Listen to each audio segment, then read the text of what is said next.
Ladies and gentlemen, what's poppin'? It's your boy Sim. And your boy Mike. He's tired, ladies and gentlemen. You heard it. You heard what he just. You heard how Yeah. he said it. He's tired. But yeah, we're back with off the clock sports, and we have a I was gonna say a good topic to talk about, but it's not really a good topic. An interesting topic to talk about today.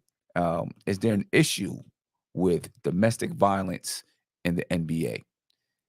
And of course, this is coming from everything that's going on right now with Kevin Porter Jr., right? But he's not the Right. first and probably won't be the last person to have these kind of issues in the NBA. We've seen it in the NFL, we've seen it in other sports, but it seems to become prevalent in the NBA.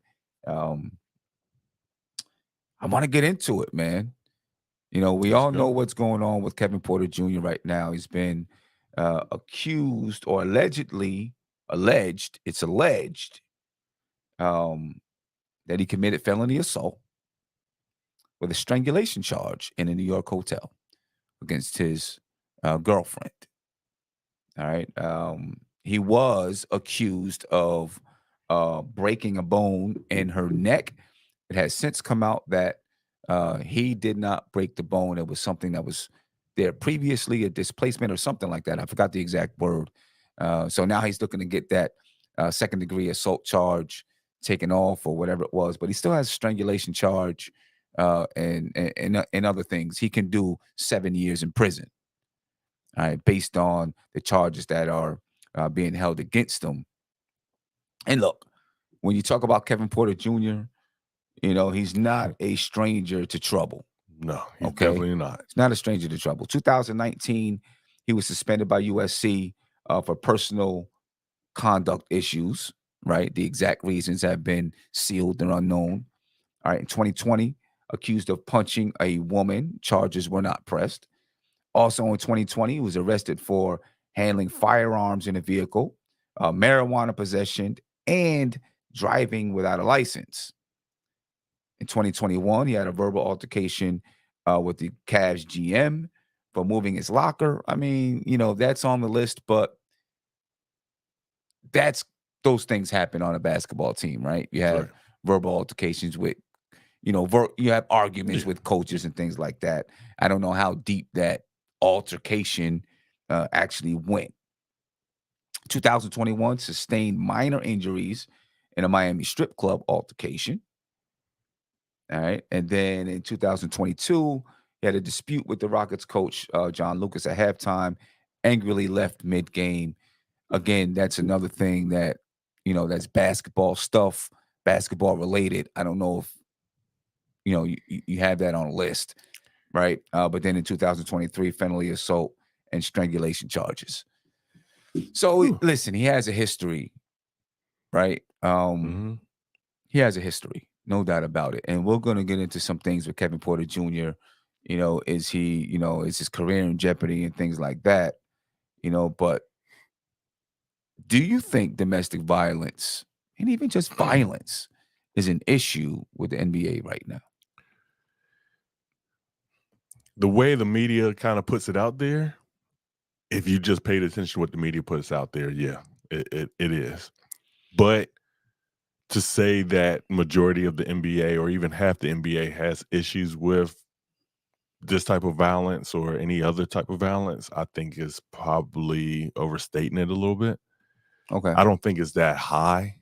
It's just the media puts it out there and you see it 1,000,001 times within a 3 or 4 day period. And then you're like, oh man, is this always going on? Yeah. But I mean, but there's been some issues though, Oh, it's right? I definitely been some mean, I mean, look at issues. Miles Bridges just Yeah. last year, right? Who he's been, he hasn't played in the league because of domestic violence issues. You know what I mean? And he's definitely not the first one, No. right? Jackson Hayes, big man for the Lakers. He had an issue with domestic battery, right? He was charged with 2 counts of domestic battery and sentenced to 3 years probation, 450 hours of community service. Right?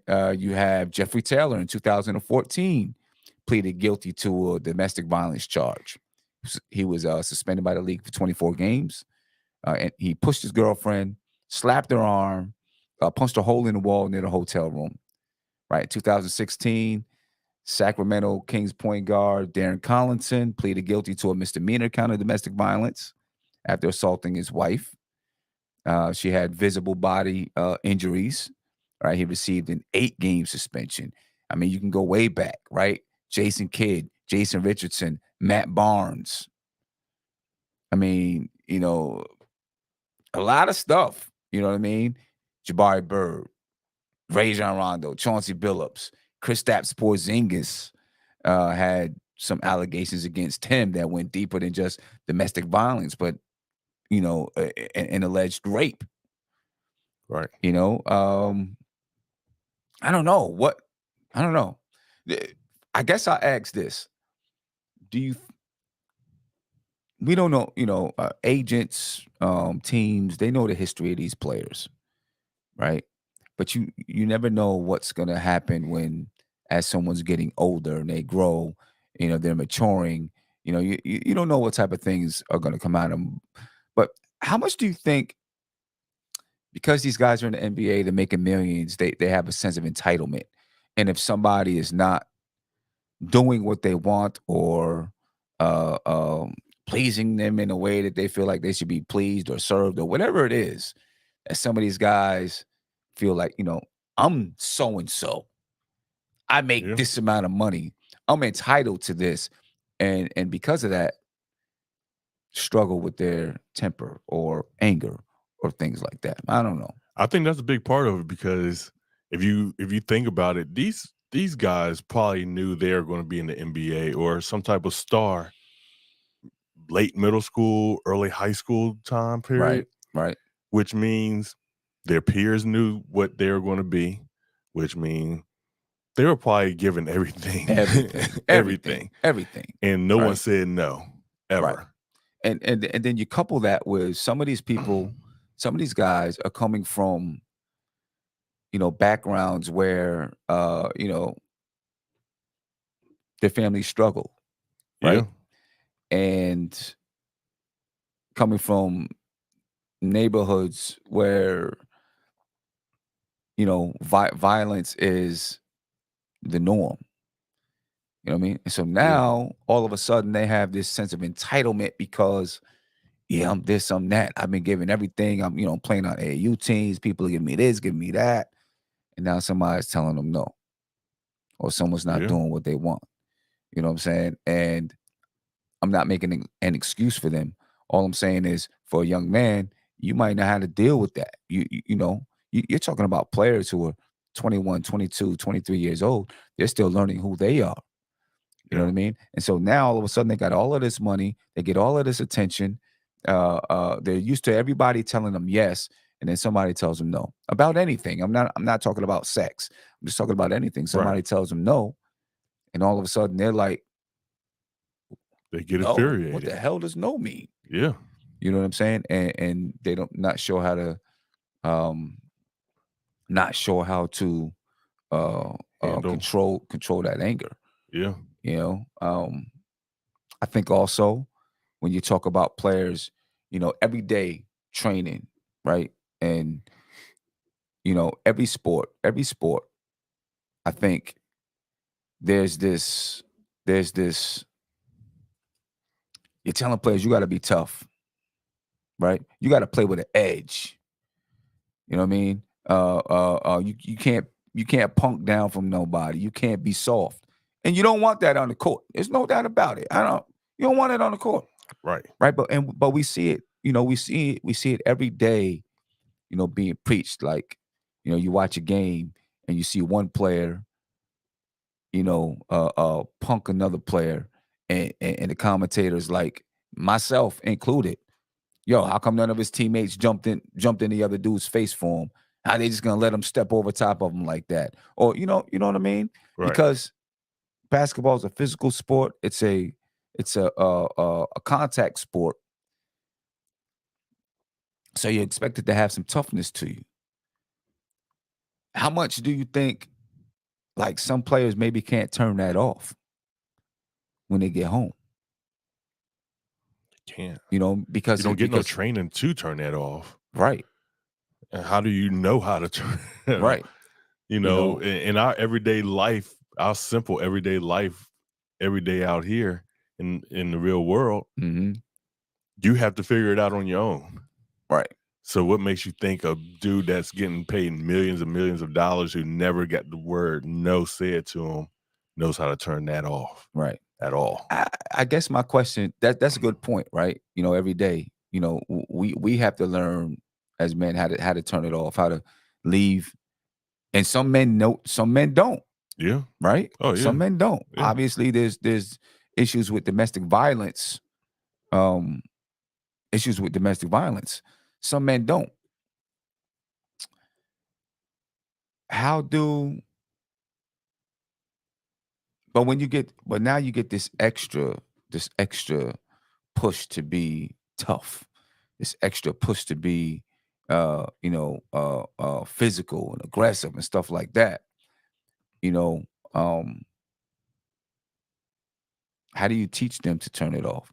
Do they need extra attention than just your average person that's out here? Because it's happening in average homes as well. I got a better question. Do sports want it turned off?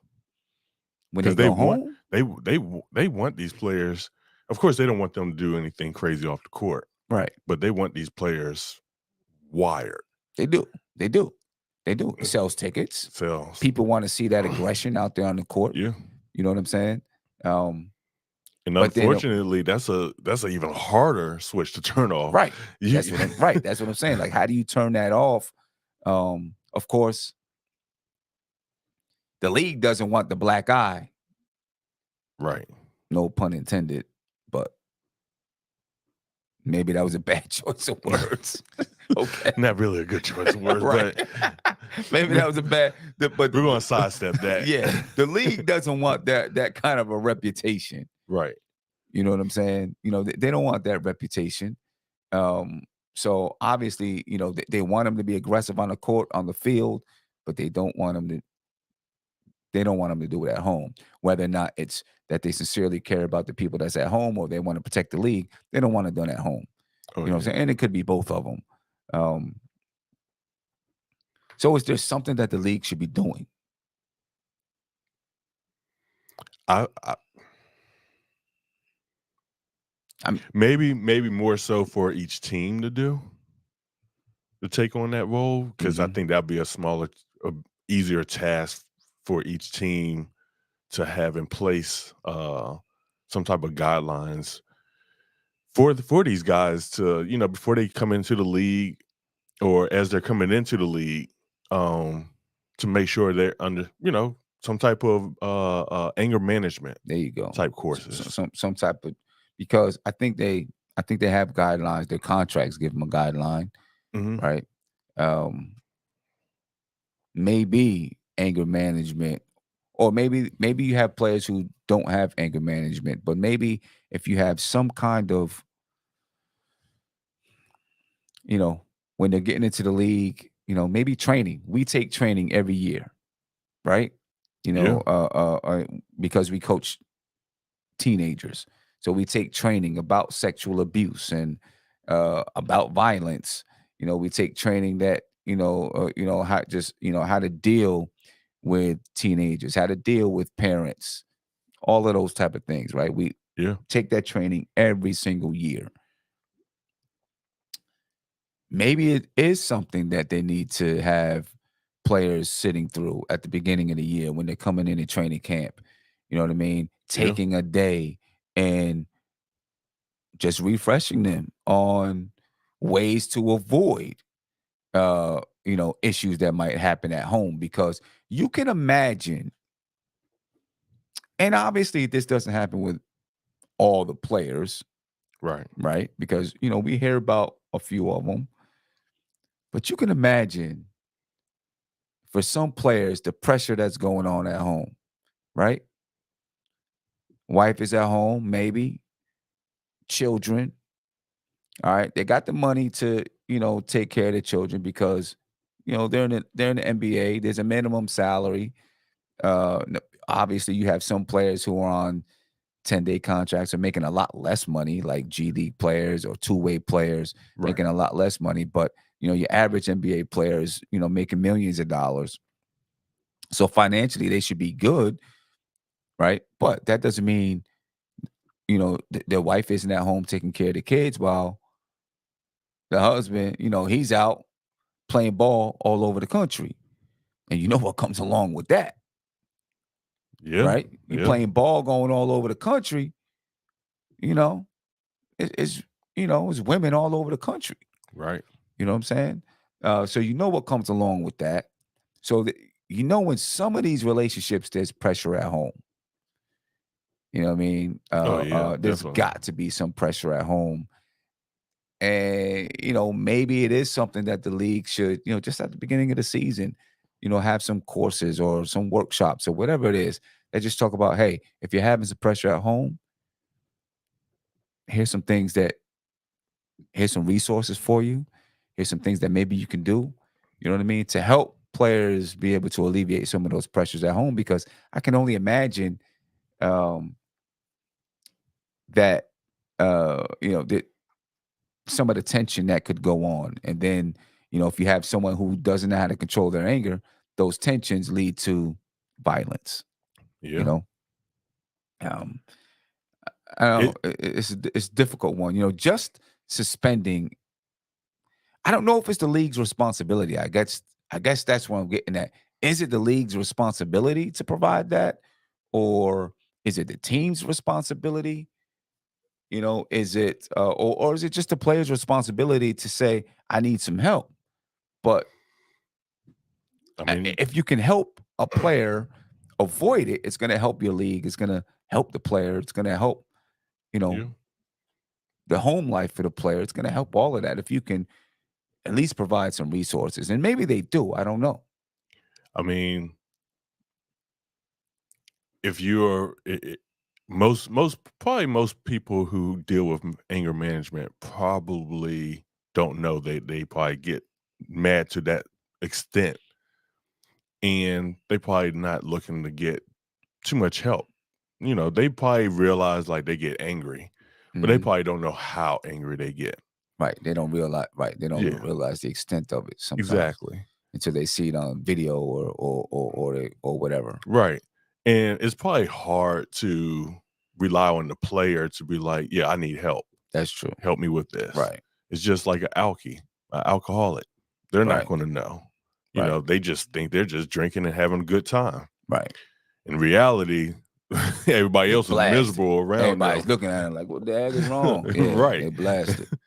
So, I feel like it should probably be something mandatory with the teams to provide this for every single player that's coming in every Mhm. season. Whether you're a veteran or you're a rookie, Right. you should have to, you know, go through these workshops. Go through a workshop. Yeah.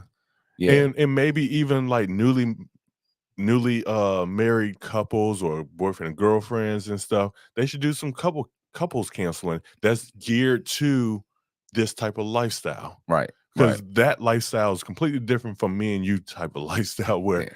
my wife and me aren't separated and Right. I'm not traveling around the country or the world. Or at least provide them the resources Yes. and say, here's some resources that you and your wife may want to take a look at, because this is, this is tough. This is not easy. Yeah. You know what I mean? Um, yeah, it's something, but we keep hearing it, and we're hearing it from players who are very young, 22, 23 years old, and just starting their careers, and it's so tough, man, because if these players have seen it at home, right? This is what they've grown up seeing, and they may say, "Oh, I'm not going to do that," but then when they get in a situation and it happens and they don't know how to handle it, they don't know Yeah. how to control it. Yeah. You know what I'm saying? And then they put themselves in a situation where you have no choice but to be in trouble because you have no you shouldn't be putting your hands on a woman like that. Right. You know what I mean? I don't know. It's definitely I think a situation that the league should look into because it's becoming more prevalent. And it's not just domestic violence, it's violence overall. Oh You yeah. look at what's, John Morant, you know what I mean? Where,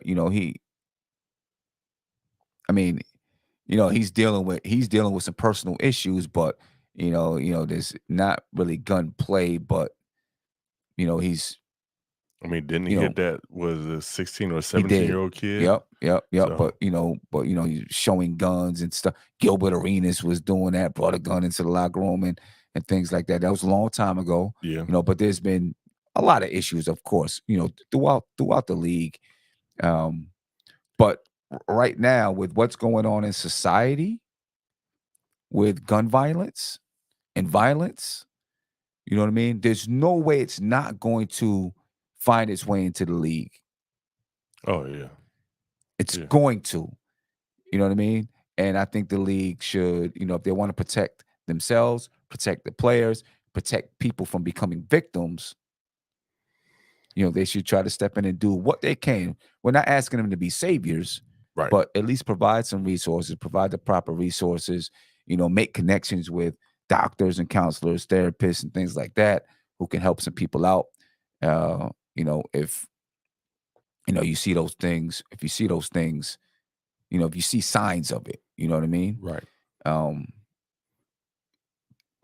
yeah, it's a, I it's a, mean, it's a, if you're talking about signs, is a sign one of the signs if they get into a fight on the court with another that player? could be because when you're playing basketball, and I think about this all the time. No, I don't think about it all the time, but I talk about it frequently. Let's say that Gotcha.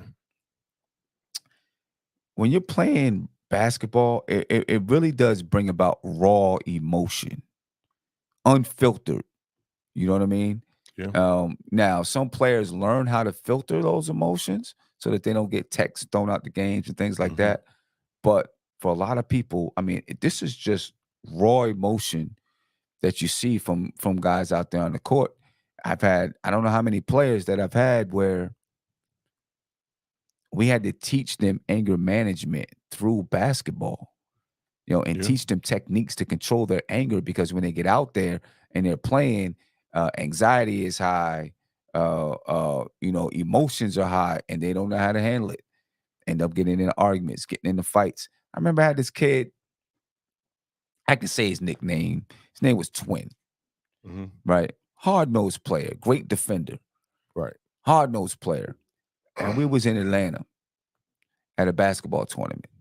And he like went all out on the court for for a play, right? Boom, he got hit in the chest. He falls down. He hears the ref blow the whistle. He starts going nuts, going crazy. But this is Twin, right? Mhm. Twin's dealing with anger issues on the court and in life. You know what I'm saying? I spent a lot of time sitting in front of his house having conversations with him about ways to deal with his anger. Starts going crazy, bugging out, boom, boom, boom. I got to pull him out the game. I'm like, Twin, did you even hear what the referee said? Yo, she blew the whistle. She didn't call a foul on you. She called a foul on him, on the opposing team. But you bugging out so much that you can't hear what actually Right. happened. Right. You know what I'm saying? And I told him, I said, listen, Twin, the next time you hear the whistle, right? Because he's always on the floor scrapping for the ball. Next time you hear the whistle, when you're in that situation, stop. Put your head on the floor. I don't care. Just put your head on the floor. Put your hands down, put your head on your hands. Stop for a second. Try to process what's going on before you react. You know what I'm Yeah. saying? And then, he went back in a few plays later. He was on the opposite side of the floor and, got into a hustle scrum, blew the whistle, and I see him lay there. You know what I mean? So he can hear what's going on. And, the call went against the opposing team again. And, after the game, he was like, Coach, I did it. I did it. That was a step in him. I mean, that was him learning to control his anger. But his anger issues came from home situations. It came from the environment that he lived in.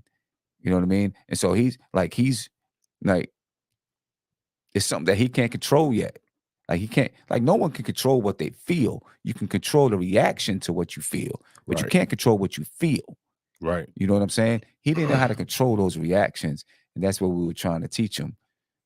But so many times, he was in a lot of altercations. We were playing up in up at a school by Iverson Mall.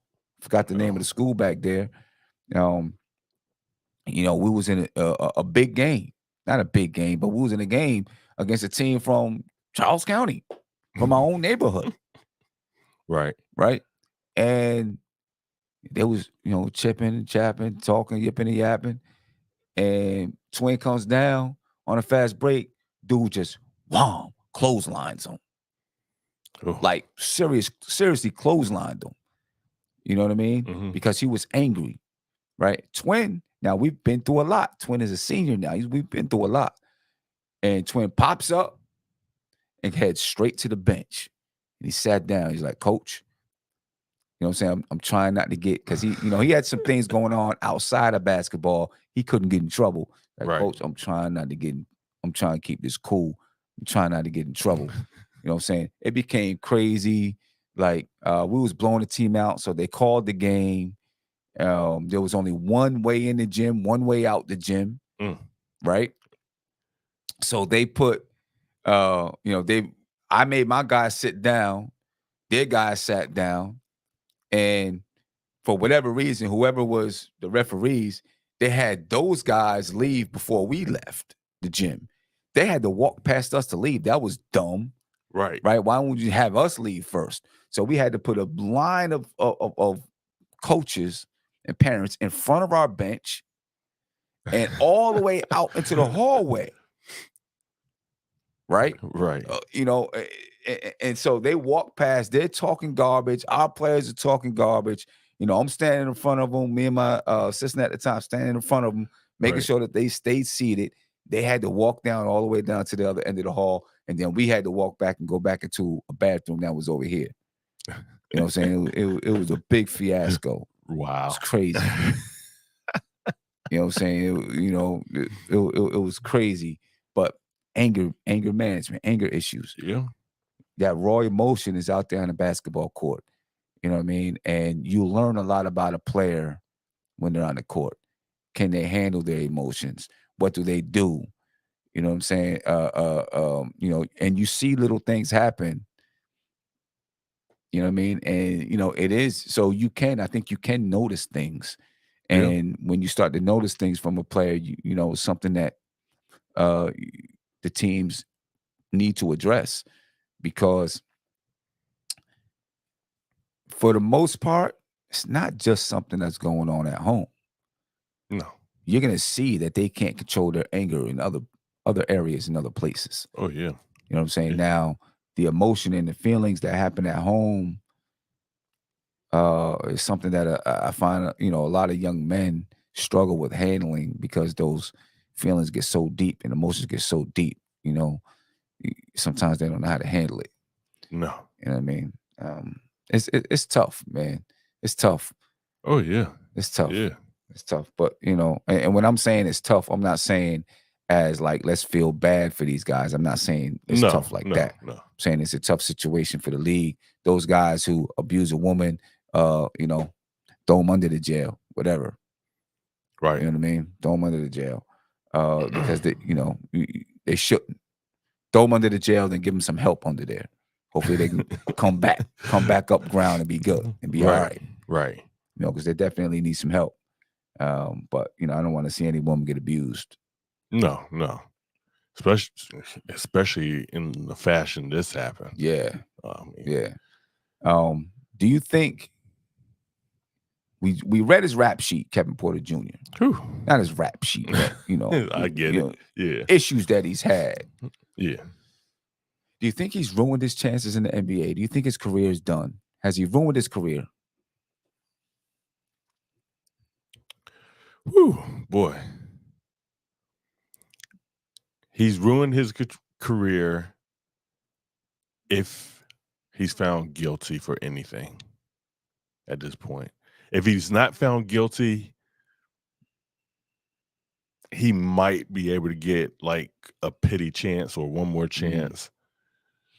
I mean, with so Who much stuff that knows? he's done, he's talented. He's a talented kid, right? I mean, look, the Cleveland Cavaliers, he's talented. They gave him up for a second round pick. They said we don't want him Right. because so much Issues. trouble that he's been into, and now he's same stuff with the Houston Rockets, and from what I understand, they're going to be looking to trade him too. Most teams are going to be like, we don't want to deal with it. Yeah. Right? We don't want to deal with that.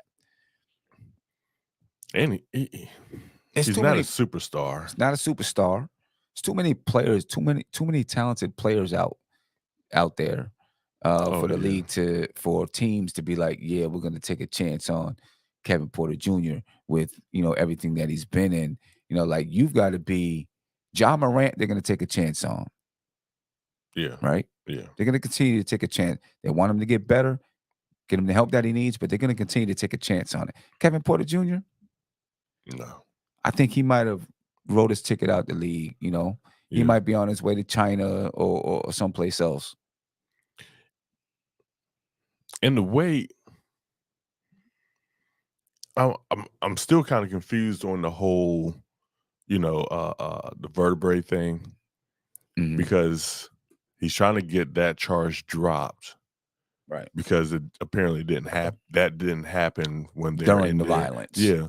So he basically is he admitting that the other stuff did happen, but that didn't happen. You know what I'm saying? Maybe I'm reading too much into it. No. That's a good question. I think maybe he's trying to using it to say, see, it's not as serious as you thought. You know what I mean? I didn't break her neck. But he tried to strangle her. I mean, it's if they alleged. really wanted, it's allegedly tried to strangle her, right? So it's not, he hasn't been charged. I mean, he's been charged. He hasn't been convicted. I meant to say, right. And he's out on what, $75,000 bond, something like that. Yeah, I don't think he's. Yeah, to your point, he's not getting another chance. I mean, he had to become 100% clear to these, and they say it didn't happen. It was a setup and all types of stuff. I think it has to go that way. Yeah, but then he just signed like an extension on his contract or something too. I think so. Yeah, he signed an extension on his contract. So so that's here's the thing. Teams aren't insured for situations like this. Yeah. You know what I'm saying? So pay them out and go away. Right. Conduct detrimental to the team. They can get them on that. But how long would you be? Can you suspend them indefinitely to hold that money? Or I think you can. I think you can say conduct detrimental to the team. So we're voiding your contract. Oh, okay. Yeah. According to the New York Post, Houston Rockets guard Kevin Porter Jr.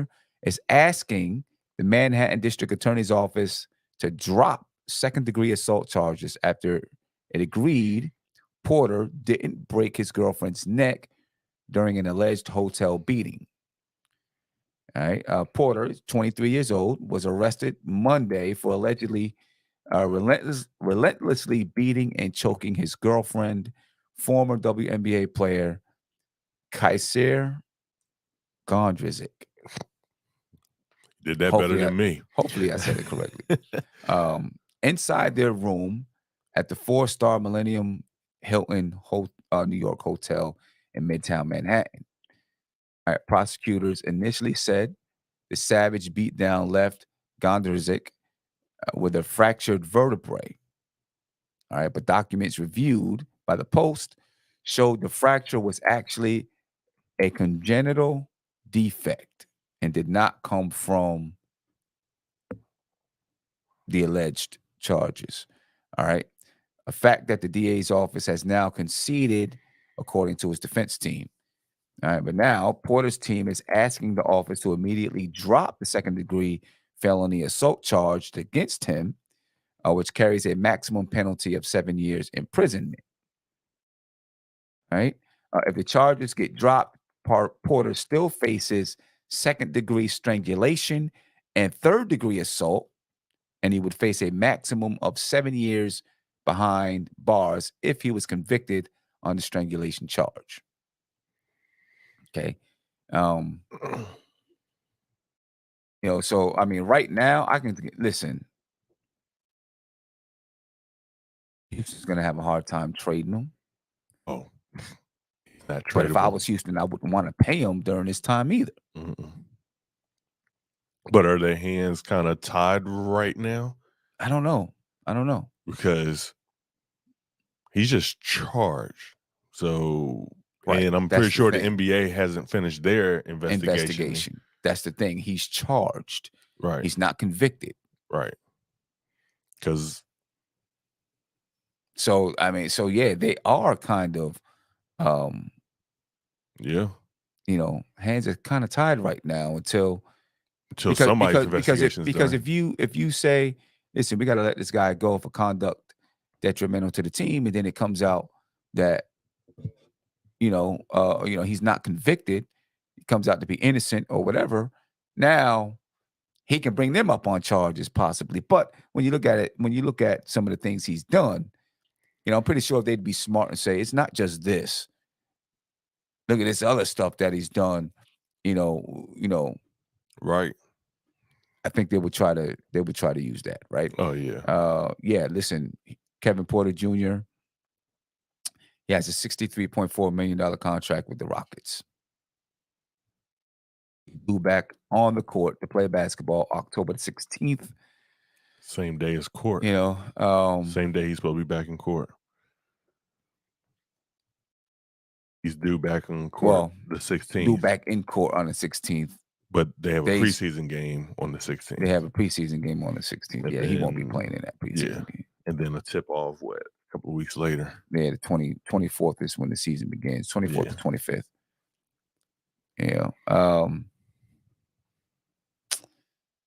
No, man. I think he really did. He really did a Plaxico Burress. Shot himself in the foot. He did a Plaxico Burress, man. Right. Shot himself in the foot. Yeah. I mean, he's made some millions, so he's going to be good. Should be if he took care of his money, because he's already made some millions. But he really made it tough for him to have an NBA career now.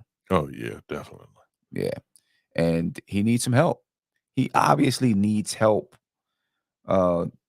Maybe he needs to mature, but he needs some help as a young man. Like, why do you keep getting in these issues? And a lot of these issues right now, when you go back and read some of the issues that he's been in, deal with violence, assault charges, right? There's an issue there. Just like with Ja Morant, he has an issue. Yeah. There's an issue with this guy, and forget about basketball. If he's ever going to be able to have healthy relationships, he's got to deal with these issues. You know what I mean? He's going to have to deal with these issues. I'm a big proponent of the NBA bringing in high school guidance counselors to work with teams. Big proponent of it. Mm-hmm. Because so many of these guys are young coming into the league. You can come into the league at 19 years old, 20, 21 years old. Guys are in the league. There's still young men who are learning. There's still boys who are learning how to be young men. Right. And I think you need to have, guidance counselors high school guidance counselors or high school coaches that can come in, and your job is to just work with these young guys, and not with basketball, but as mentors.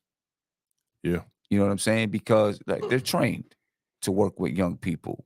They've been, in schools working with these young men for however long, and guys are coming in fresh out of high school, fresh out of college, you know, and just a year removed from some of the stuff that they were dealing with at home or, in their neighborhoods and stuff like that, having some mentors who are not just veteran basketball players, Right. right? Right. Because some of these veteran basketball players, 35, 36 years old, they may not know exactly what's happening in the neighborhoods with 21-year-olds.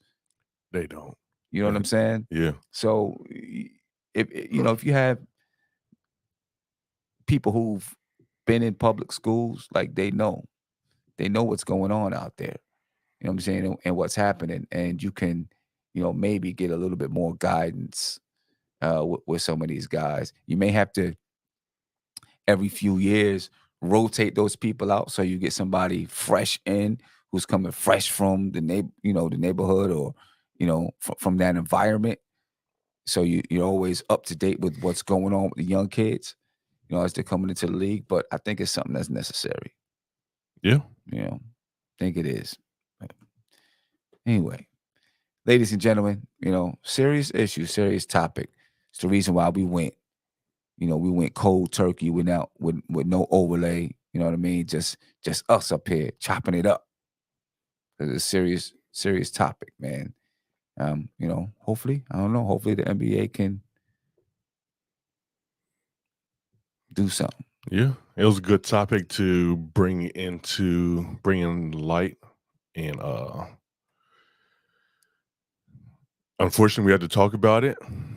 Yeah. But And we'll probably we have to had talk about it more. We'll probably have to talk about Yeah. it more. It's Hopefully some people listen and maybe somebody listens that can do something. Yeah. I mean, we're doing our job though. I will say that. We work with young ladies, we teach these young ladies, how to have some respect for themselves. And when we say that, we're not saying that in a negative way, saying that in you're not gonna let anybody hurt you. Right. You know what I'm saying? And of course, we work with young men too, and trying to teach them to have respect for themselves, respect for young ladies, so on and so forth. So, everybody can have a little bit of a role to do. You can't change everything, but you can change people that, you can help people around you. So, Yeah. that's what we're trying to do. That's what we're working on. NBA, do your job. Yeah. We out of here, ladies and gentlemen. Peace. Peace.